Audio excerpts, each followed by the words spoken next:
ہم کریں گے ہر مظلوم کی حمایت۔ السلام علیکم، میں ہوں حرین فاطمہ اور آپ دیکھ رہے ہیں حمایتی نیوز HD چینل۔ نظر ڈالتے ہیں آج کی اہم خبروں پر۔ کراچی میں لیڈ نوجوان محمد آدم حمایتی نے جانی و مالی تحفظ کی اپیل کر دی۔ اللہ بخش حمایتی گوٹ کے رہائشی محمد آدم حمایتی کا صحافیوں سے گفتگو میں سنسنی خیز انکشافات، ملیر محمد وقار بھٹی کی رپورٹ۔ اللہ بخش حمایتی گوٹ کے نوجوان محمد آدم حمایتی نے جانی و مالی تحفظ کے لیے وزیر اعلیٰ Sindh, IG Sindh, DIG east اور SSP ملیر سمیت قانون نافذ کرنے والے اداروں سے مدد کی اپیل کر دی۔ محمد آدم حمایتی نے الزام عائد کیا ہے کہ نواز علی حمایتی نامی شخص محلے میں شراب کے نشے میں حالت میں گالیاں دیتا ہے اور منع کرنے پہ سنگین دھمکیوں پہ اتر آیا ہے۔ محمد آدم کا کہنا تھا کہ نواز حمایتی فیس بک پہ بھی انہیں مسلسل گالیاں دیتا رہتا ہے اور انہیں بدنام کرنے کی کوشش میں لینڈ گریبر، منشیات فروش اور لینڈ مافیا جیسے الزامات لگاتا ہے۔ انہوں نے کہا کہ ہم برسوں سے اس علاقے میں رہ رہے ہیں اور اگر علاقے کے لوگوں سے گواہی لی جائے تو حقیقت کھل کے سامنے آ جائے گی کہ ہم کون ہیں اور نواز حمایتی کس کردار کا شخص ہے۔ نواز حمایتی پہ پہلے سے متعدد مقدمات درج ہیں۔ محمد آدم حمایتی کے مطابق نواز حمایتی پہ پہلے ہی 4 FIR درج ہیں۔ مزید کرمنل ریکارڈ چیک کیا جائے تو مزید الزامات سامنے آ سکتے ہیں۔ یہ شخص مسلسل ہمیں تنگ کر رہا ہے اور ناجائز بتات طلب کرتا ہے۔ اس کی حرکات اور دھمکیاں میرے اور میرے خاندان کے لیے شدید خطرہ بن چکی ہیں۔ نواز علی حمایتی کی ماضی کی مشکوک حرکات۔ محمد آدم نے انکشاف کیا کہ نواز حمایتی نہ صرف خود شراب نوشی کا عادی ہے بلکہ اس کی فیملی بھی اسی لت کا شکار ہے۔ انہوں نے مزید کہا کہ نواز حمایتی نے اپنی بیوی کو استعمال کر کے اپنے بڑے بھائی کے خلاف بھی بن قاسم تھانے میں جھوٹے مقدمے درج کرانے کی کوشش کی۔ اس کے علاوہ اس کے والد نے اسے جائیداد سے بے دخل کر دیا ہے اور یہ شخص علاقے کے غریب اور مسکین لوگوں کو ڈرانے دھمکانے میں ملوث پایا جاتا ہے۔ اہل علاقہ اور حکام سے مدد کی اپیل۔ محمد آدم حمایتی نے SSP ملیر، تھانہ اسٹیل ٹاؤن اور بن قاسم تھانے کی حکام سے اپیل کی ہے کہ نواز حمایتی کو جلد از جلد گرفتار کیا جائے تاکہ علاقے کے رہائشی سکھ کا سانس لے سکیں۔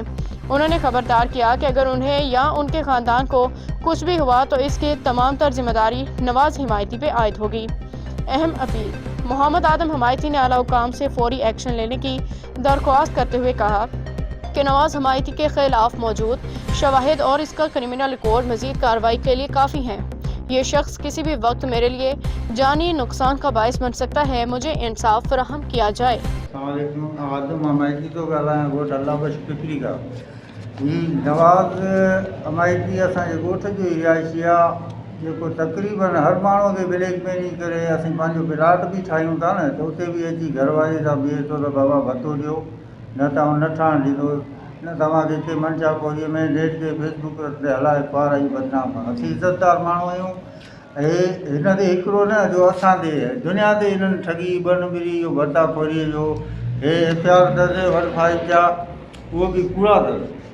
उन खां पोइ हिकिड़ो न आहे, हे 4 उन्हनि जी बि भताखोरी जा सभई टोटली हिन जो धंधो इहो आहे। असां बड़ा महिरबानी जेका बि गवर्नमेंट इदारा उन्हनि खे अपील था कयूं त हिन ज़ालिम खां असांखे पनाह रखी वञे। भई हिन जो को बि माली जानी नुक़सान थियो त इहे इदारा बि हिन में असीं सम्झो असांजी हेल्प कनि, न त हीउ ज़ालिम माण्हू आहे हमेशह धमकियूं ॾींदो रहंदो आहे मारण जूं ऐं भताखोरियुनि जूं। तव्हां भतो वठंदो या वधीक तव्हांखे नुक़सान ॾींदो। असीं अपील था कयूं गवर्नमेंट सां त इहा असांजी मदद कई वञे। तव्हांखे बाबा भते जे लाइ छो थो चवे, इहा छा वजह तव्हांखे भते लाइ? भई 24 कलाक शराब जे नशे में हूंदो आहे, ॻोठ में घरवारी बि गॾु हूंदी अथसि, जेको 24 कलाकनि में इहो ई सुन नशे में हूंदो आहे त बाबा मूंखे ॾियो। घरनि ॿारनि भेण जे साम्हूं सॼे ॻोठ जे मोहल्ले जे साम्हूं गारियूं कंदे ॾींदो आहे, का गैरत ई न हूंदी अथसि। त पोइ उन त तव्हां हुनखे मना कयो आहे छा? मना कयो, मुड़े ई नथो न। अच्छा, मतिलबु तव्हां हुनखे गार गंदगा छॾियो त ॻोठ में गार गंदगा? हाणे असां चयो तूं बि मां भेण जी पैदाइश आहीं, गारियूं कंदे ॿार बचनि जे साम्हूं छो थो ॾींदो? हू हूंदो ई न आहे, 24 कलाक नशे जी धुनकीअ में हूंदो आहे। इन जे करे तव्हां त चप पइजी वियो आहे। हा न, हू चए थो बसि असीं हाणे मूं हाणे विच में तक़रीबन ॿियो ॾींहुं आहे, हू पंहिंजो प्लाट ते ठाहियूं, चए थो 5 लख रुपया भतो ॾे, न त न ठाहींदे ऐं तोखे कुआरी ख़राबु कराईंदो। अच्छा, हा त इन जी जेकी अबे ॾाढे यासीं वारस आहियूं ॻोठ जा, मुंहिंजे ॾाॾे नाले सां ॻोठ आहे। इन जो एक क्रिमिनल रिकॉर्ड आहे जेके एफआईआर चोन पहिरियां उहे छा जे लाइ चोन कोई बतो वठंदो आहे इहो ई बदे जी अथव न हे बसि टोटली बदे 15 जी कूड़ी एफआईआर अथसि इतिरा ॾेई करे ईंदो आहे उन्हनि बि नशे जी हालत में जड़ियो आहे हे 4 केस सभु तव्हांखां जो 5 लख रुपया तव्हां मुतलका थाने ते बेनकासिर जे वञी का हुनजे मथां का दरख़्वास्त वग़ैरह तव्हांजो कराई आहे न ॾिनी असांखे अॻु में बि केतिरनि माण्हुनि ॾिनियूं पर अमल अंदाज़ी न थी आहे जी उहो पुलिस खे बि न छॾींदो हाणे पुलिस खे बि मुलवत थो करे हाणे तव्हांजो मुतालबो छा आहे असांजो इहो ई आहे बाबा हिन करे असीं ग़रीब मिसकिन इज़तदार माण्हू आहियूं असीं हिते मक़ामी असांजे प्लाटनि ते कब्ज़ा हिकिड़े प्लाट ते मुंहिंजे मामे जे कब्ज़ो कराई हुन में बि नालो अथसि हिकिड़ी न आहे त अलाए केतिरियूं एफआईआरूं अथसि हे त घणी असांखे 4-5 हथ आहियूं हिन खां अॻु में बि काफ़ी एफआईआरूं अथसि बसि इहो ई भतो ॾियो न त जन छॾींदो न ठहणु ॾींदो इहो ई घरवारी ॿई मुलवर गारियूं कंदड़ तव्हांखे हिन खां एतिरो ख़ौफ़ छो आहे हिन को वेपन आहे या इलीगल को हथियार आहे जंहिंजे करे तव्हां गॾु ॾियो पिया हथियार बि हूंदो अथसि पर ओपन न कंदो आहे पर हूंदो त इहे धमकियूं ॾींदो आहे मारण जूं त भई अवांखे न तव्हांजे घर वारनि खे नुक़सानु ॾींदो